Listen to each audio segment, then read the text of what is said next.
Hey, how are you? Thanks for joining me. If you're new to my channel, my name is Jeremy and this is my YouTube channel.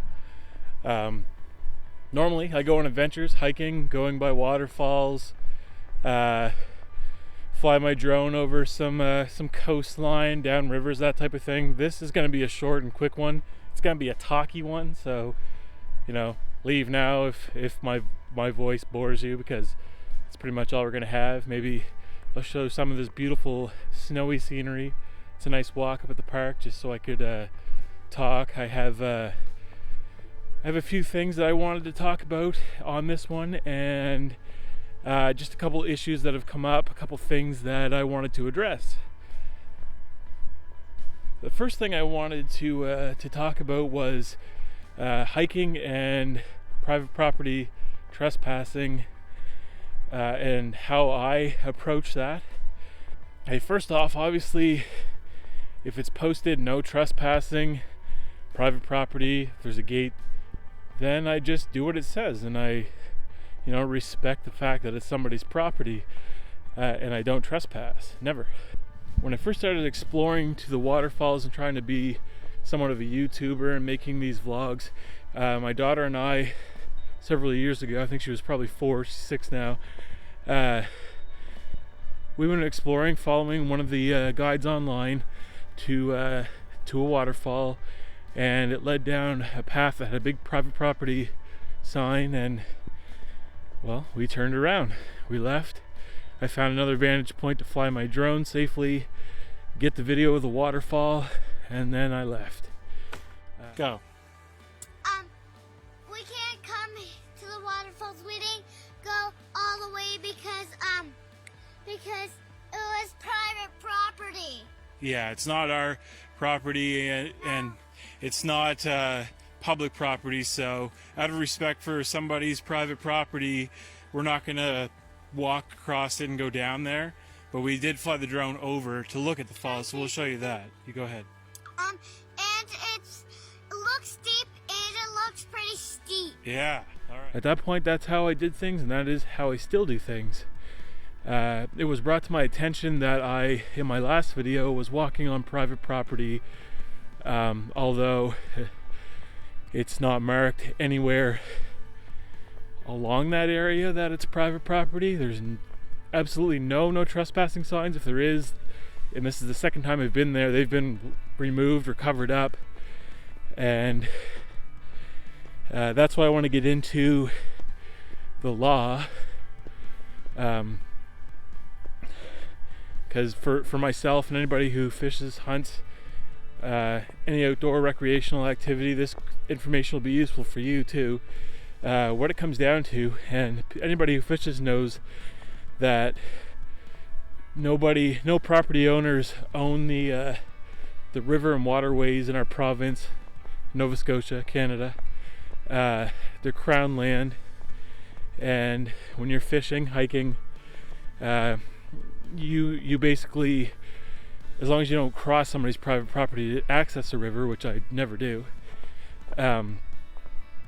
it's fair game to walk up the river stream, and as long as you're not destroying anybody's property, it's technically crown land. That's pretty much what I thought, but I looked up the actual legislation, and what it says is, and I'll show it here. Here's what the law states, directly from the Nova Scotia government. I can only vouch for Nova Scotia in Canada. If you're watching from another country or another province, no persecution for recreational activity. In this section, this is 15 of the Property Protection Act. In this section, forest land means a wooded area, a forest stand, a tract covered by underbrush, barren ground, marsh, or bog, and it doesn't include an area which is apparently a tree plantation area or a Christmas tree management area, a special forestry study area, an immediate area where an activity is apparently being carried out in the woodlands for the purpose of harvesting a forest product, a commercial berry growing area. So, if it's not one of those above mentioned areas and it's just forest land, then no person may be prosecuted for contravening any notice given pursuant to this act prohibiting entry or prohibiting activity on forest land if that person is hunting as defined by the Wildlife Act, fishing, picnicking, camping, hiking, skiing, or engaged in another recreational activity or engaged in the study of flora or fauna. So there you have it. I mean, if you want to be a respectful person, don't trespass on obvious marked land regardless of the law, in my opinion.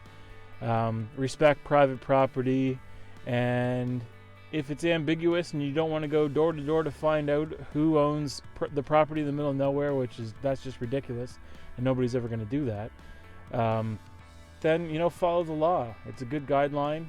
Be respectful even if it isn't private property and it's crown land. Don't trash it, don't leave your garbage, and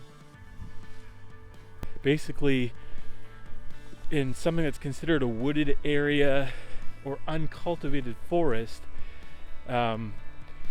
you can technically, even if there's a posted sign, you can technically not even listen to it. I mean, I would never do that. I don't condone that. I don't think you should do it.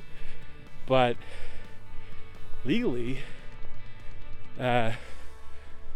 for the purposes of hiking, fishing, hunting, camping, picnicking, studying flora and fauna, you can cross through any uncultivated woods in Nova Scotia for those activities, regardless if there's a notice or not. I'm just letting everybody know the law. That goes for both hikers and property owners, so you understand if you're not using that forested land, it's fair game for recreational activity if you like that or not. I'd suggest putting up signs if you really don't want people going across your uncultivated forested land. Most people, myself included, will respect that. Anyway, okay, last thing I wanted to touch on real quickly was drone law. I did have a question kind of come up in regards to the drone law. Somebody was concerned with me flying near the Oxford sinkhole. There is no drone law. To own one of these drones that are over 250 grams, you have to show proficiency and knowledge of the drone laws in Canada. I had to write a test, register my drone, and I can tell you that there is no drone law prohibiting me from flying my drone over the Oxford sinkhole.